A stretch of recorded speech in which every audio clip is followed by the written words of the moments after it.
নির্বাচন কমিশনের এসআইআর ঘোষণার কয়েক ঘন্টার মধ্যে বসিরহাটে রাজনৈতিক উত্তেজনা। বিজেপির জেলা কার্যালয়ে শুরু হয়েছে নাগরিকত্ব সংক্রান্ত নথি যাচাই শিবির। সেখানে সিএএ ক্যাম্প নিয়ে সরব বিরোধীরা। দেখুন, নির্বাচন কমিশনের বৈঠকের পর মঙ্গলবার রাত 12টার পর নির্বাচন কমিশন 11টি রাজ্যে এসআইআর ঘোষণা করে। ঠিক তারপরেই বসিরহাট টাউন হলের পাশে বিজেপির জেলা কার্যালয়ে শুরু হয় বিশেষ সিএএ ক্যাম্প। এই ক্যাম্পে মূলত সেই সব নাগরিকেরা আসছেন যাদের নাম 2002 বা 2003 সালের ভোটার তালিকায় নেই। তারা ভারতের নাগরিকত্ব পাওয়ার জন্য প্রয়োজনীয় নথি দেখিয়ে ফর্ম পূরণ করছেন। একদিকে বাংলাদেশের জন্ম, শিক্ষা বা জমি সংক্রান্ত নথি, অন্যদিকে ভারতের আধার, প্যান, রেশন বা বসবাসের প্রমাণপত্র সব মিলিয়ে চলছে কাগজ যাচাইয়ের কাজ। তো কোনো কাজ হবে না, ওনাকে সবসময় পাওয়া যাবে না। কাউন্সিলর যদি তখন ভোট না হয় তখন কাউন্সিলরের কাজ করা যায়। কাউন্সিলর থাকবে না, প্রশাসন মনে থাকবে, ওনাকে পাওয়া যাবে না সবসময়, কী কাজ হবে? কোনো কাজই হবে না। ঢুকবি যেইতেই সেই রঙের চলে গেল। তাহলে এখন আমরা ভোট চাচ্ছি, আমার দাবি ভোট হোক। এখানে প্রথমত সিএ চালু হয়েছে এবং যে সমস্ত হিন্দুরা বাংলাদেশ, আফগানিস্তান, পাকিস্তান থেকে ধর্মীয় কারণে উৎপীড়িত হয়ে আমাদের ভারতবর্ষে এসেছে তাদেরকে নাগরিকত্ব দেওয়া হচ্ছে।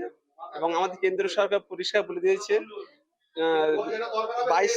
24 সালে যারা এসেছে তাদেরকে এখান থেকে বাংলাদেশে পাঠানো হবে না, কিন্তু যারা এসেছে তাদেরকে সি অ্যাপ্লাই করতে হবে।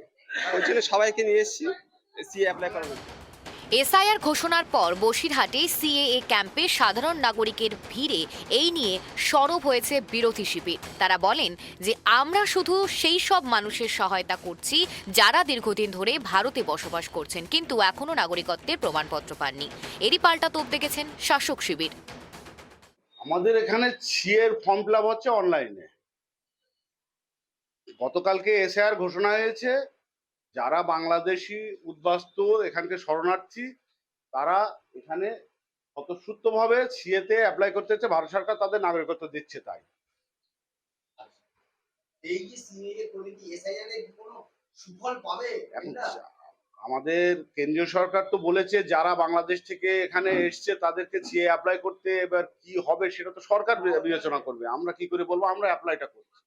আমরা আজকে শুনলাম যে গতকাল এসআইআর লাগু হয়েছে, আর আজকে ভারতীয় জনতা পার্টি তার পার্টি অফিসে ক্যাম্প করেছে এবং এসআইআরকে নিয়ে বিজেপির যে প্রতিহিংসার রাজনীতি চলছে, বাঙালি বিদ্বেষী রাজনীতি চলছে সেটা তার প্রমাণ। এবং নির্বাচন কমিশন যেটা ঠুঁটো জগন্নাথ, তাদের ডিএম এসডিও কারোর উপর ভরসা নেই। প্রমাণিত যে বিজেপি এসআইআরকে সামনে রেখে বিধানসভা নির্বাচন করতে চাইছে। নাগরিকত্ব নিয়ে রাজনীতির পারদ ফের চলেছে উত্তর 24 পরগনার বসিরহাটে। এসআইআর এর ঘোষণার পর এই শিবিরকে ঘিরে যে বিতর্ক তৈরি হয়েছে তা আগামী দিনে আরও তীব্র হতে পারে বলে মনে করছেন রাজনৈতিক মহল। বসিরহাট থেকে সিরাজুল মিস্ত্রির রিপোর্ট, কেটিভি বাংলা।